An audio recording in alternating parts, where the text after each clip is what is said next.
বৰ্ষচক্ৰ নতুন বছৰৰ বৰ্ষচক্ৰ যদি কোনোবাখিনি বিকষ্ট আছে বৰ্ষচক্ৰখিনি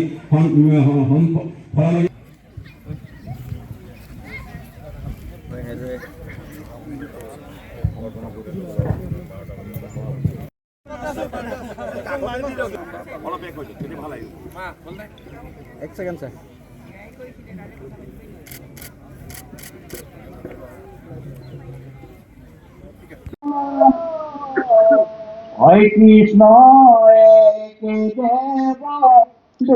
আজি বছৰৰ প্ৰথমটো দিন অৰ্থাৎ পহিলা বহাগ আৰু পহিলা বহাগত সকলোৱে অসমবাসী ৰাইজে জ্যেষ্ঠজনৰ পৰা আশীৰ্বাদ গ্ৰহণ কৰে আৰু এই পৰম্পৰা ৰক্ষা কৰি পূব বোকাখাত বিহু সন্মিলন উদযাপন সমিতিয়ে বোকাখাতৰ গড়মূৰৰ ৰাজহুৱা খেলপথাৰত আয়োজন কৰিছে পহিলা বহাগৰ এটি অনুষ্ঠান আৰু আমি প্ৰথমতে অমৰৰ জৰিয়তে মই দেখুৱাইছোঁ এই পূব বোকাখাত বিহু সন্মিলন উদযাপন সমিতিৰ বিষয়ববীয়াসকলে সন্মুখত থকা গুৰুস্বৰূপ জ্যেষ্ঠসকলৰ আশীৰ্বাদ গ্ৰহণ কৰি এয়া মাংগলিক এক পৰ্ব দেখিবলৈ পাইছোঁ আৰু গাঁওখনৰ অঞ্চলটোৰ জ্যেষ্ঠসকলে প্ৰাৰ্থনা গাই ভগৱন্তৰ ওচৰত শ্ৰীচৰণত এভাগী প্ৰাৰ্থনা গাইছে। ইয়াৰ শৰাই সঁফুৰা দি উদযাপন সমিতিয়ে আঁঠু লৈছে। গাঁওখনৰ জীয়ৰী বোৱাৰী ডেকা বুঢ়া মেথা সকলো সমবেত হৈছে। মুকলি বিহু হ'ব, একেলগে জা জলপান খোৱা হ'ব আৰু এই পৰম্পৰা আৰম্ভ কৰিছিল পূব বোকাখাত বিহু সন্মিলনীয়ে আৰু বোকাখাতৰ এই গড়মূৰত এই ধৰণৰ এক অনুষ্ঠান আৰম্ভ হৈছে। ইতিমধ্যে এনেধৰণৰ কেইবাটাও অনুষ্ঠান বোকাখাতৰ বিভিন্ন ঠাইত হৈছে। মই অনুষ্ঠানটোৰ লগত জড়িত যিসকল উদ্যোক্তা, আমি উদ্যোক্তাসকলৰ সৈতে কথা পাতিম আৰু আমি দেখুৱাইছোঁ তেখেতসকলে আগন্তুক দিনত তেখেতসকলৰ যি বিহু সন্মিলন, এই বিহু সন্মিলন অনুষ্ঠিত কৰিব। তাৰ কাৰণে জ্যেষ্ঠসকলৰ পৰা আশীৰ্বাদ বিচাৰি পুনৰ আঁঠু লৈছে আমি দেখুৱাইছোঁ আৰু এই অনুষ্ঠানৰ আগমুহূৰ্ততে প্ৰাণৰ শিল্পী জুবিন গাৰ্গৰ প্ৰতিচ্ছবিত সকলোৱে শ্ৰদ্ধাঞ্জলি জ্ঞাপন কৰিলে আৰু শ্ৰদ্ধাঞ্জলি জ্ঞাপনৰ পাছতেই জ্যেষ্ঠসকলৰ ওচৰত এনেধৰণে আঁঠু লোৱা দেখিবলৈ পাইছোঁ। আমাৰ যিসকল উদ্যোক্তা আছে, মই উদ্যোক্তাসকলক আমাৰ ওচৰলৈ আমি মাতিছোঁ আৰু তেখেতসকলৰ পৰা এই আয়োজন সম্পৰ্কে আমি জানিবলৈ চেষ্টা কৰিম আৰু মাংগলিক পৰ্বটো অমৰে দেখুৱাই আছে।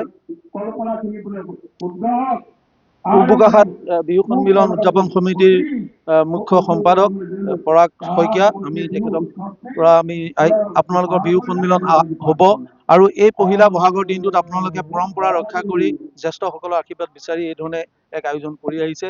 প্ৰাণৰ শিল্পী জুবিন গাৰ্গৰ প্ৰতি শ্ৰদ্ধাঞ্জলি জনাইছে।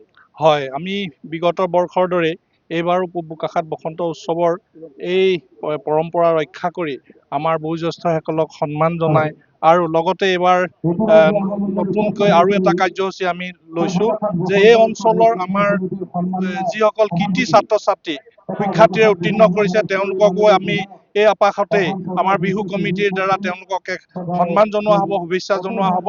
গতিকে আমি ভাবিছোঁ এই পৰম্পৰাগত এনেধৰণৰ কাৰ্যসূচী এই অঞ্চলত আমাৰ বিভিন্ন জাতি জনজাতিৰ মাজত সমন্বয় আৰু সম্প্ৰীতি দিন আহিব। আপোনালোকে দেখিছে ইয়াতে বিভিন্ন জাতি জনগোষ্ঠীৰ মানুহ আমাৰ ইয়াতে সমবেত হয়। গতিকে এই সুযোগতে সকলোকে বিহুৰ শুভেচ্ছা জনাইছোঁ।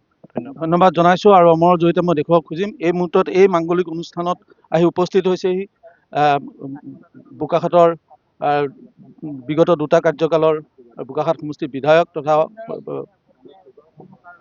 পূৰ্বৰ চৰকাৰৰ কৃষি মন্ত্ৰী অতুল বৰা আৰু এই ৰাইজৰ ওচৰত আহি তেখেত উপস্থিত হৈছেহি আৰু ইয়াৰ জ্যেষ্ঠসকলৰ ওচৰত তেখেতে আঁঠু ল'ব। আমি তেখেতৰ পৰাও বিহুৰ শুভেচ্ছা গ্ৰহণ কৰিম আৰু এই অনুষ্ঠানটো মই অমৰৰ জৰিয়তে দেখুৱাবলৈ অনুৰোধ কৰিছোঁ। তেখেতে সেৱালৈ বিচাৰিছে, গতিকে সকলোকে সকলো ভকত বৈষ্ণৱে যাতে প্ৰতি আশীৰ্বাদ দিয়ে।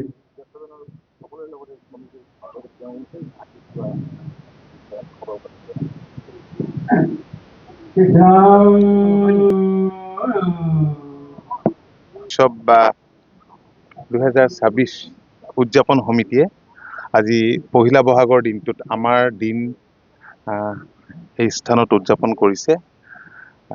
ইয়াৰ জ্যেষ্ঠসকলক মাতি আনি সন্মান যচাৰ আৰু লগতে যিসকল ছাত্ৰ ছাত্ৰীয়ে মেট্ৰিকৰ দেওনা সুখ্যাতিৰে উত্তীৰ্ণ হ'ল সেইসকলক সম্বৰ্ধনা জনোৱাৰ ব্যৱস্থা কৰিছে। মই অত্যন্ত আনন্দিত আজি এই পহিলা বহাগৰ দিনটোত এই অঞ্চলৰ জ্যেষ্ঠসকলক সন্মান জনোৱাৰ এই অনুষ্ঠানত একেলগে উপস্থিত থাকিবলৈ পাই, সন্মান যাচিবলৈ পাই আৰু মই অত্যন্ত আনন্দিত হৈছোঁ যে এটা ভাল কাম কৰিছে। নতুন প্ৰজন্মৰ যিসকল ল'ৰা ছোৱালীয়ে মেট্ৰিকৰ দেওনা সুখ্যাতিৰে উত্তীৰ্ণ হৈছে সেইসকলক মৰম যচাৰ যি ব্যৱস্থা কৰিছে, সন্মান জনোৱাৰ, তেওঁলোকে অনাগত দিনত আৰু অধিক উৎসাহেৰে মই ভাবোঁ যে পঢ়া শুনা কৰিবলৈ তেওঁলোকে উৎসাহিত হ'ব। মই যিসকল লাগি আছে আমাৰ এই গোটেই কামখিনিত মই সকলোকে বহুত বহুত ধন্যবাদ জনাইছোঁ। জুবিনবিহীন প্ৰথমটো বহাগ এইটো মই কোৱা কথা নহয়, সকলোৱে কৈছে উকা উকা লাগিছে, মঞ্চবিলাক যেন উকা হৈ ৰ'ব। এইটো আমাৰ কাৰণে অত্যন্ত হৃদয় বিদাৰক ঘটনা আছিল, পাহৰিব নোৱাৰা। সংগীতৰ ৰাজপুত্ৰগৰাকী হেৰাই যোৱাটো এইটো এটা অপূৰণীয় ক্ষতি। সেই ক্ষতি হয়তো আমি কেতিয়াও পূৰণ কৰিব নোৱাৰিম। ধন্যবাদ। জ্যেষ্ঠসকলৰ পৰা আশীৰ্বাদ ল'লোঁ। তেওঁলোকৰ আশীৰ্বাদে মনত সাহস দিয়ে, শক্তি দিয়ে। তেওঁলোকৰ আশীৰ্বাদ মৰমেই মোৰ সাহস আৰু শক্তি। বোকাখাতৰ ৰাইজে 2016 চনত মৰম আৰু আশীৰ্বাদ দিছিল, 21ত দিছিল আৰু মোৰ বিশ্বাস যে এইবাৰো দিছে। তেওঁলোকৰ মৰম, আশীৰ্বাদ, সহযোগিতাই হৈছে আমাৰ শক্তি। ধন্যবাদ। নাই, এই স্থায়ীটো ভাঙি পেলাব লাগিব। মই বেলেগক দায়িত্ব দিলে বেছি ভাল পাম, কাৰণ মই ইমান ব্যস্ত হৈ থাকোঁ। মইতো আছোৱেই, লগতে আছোৱেই। 10-11-12 পৰা হ'ব। সকলোৰে সহযোগিতা কামনা কৰিছোঁ আৰু মই আশা ৰাখিছোঁ যে আগতকৈ বেছি সহযোগিতা থাকিব ৰাইজৰ। আৰু উদ্যোক্তাসকলে, মোৰ যিসকল সহযোগী, তেওঁলোকেও আমাৰ অনুপস্থিতিটো অলপ ভালকৈ কাম কাজ যাতে কৰে। ধন্যবাদ।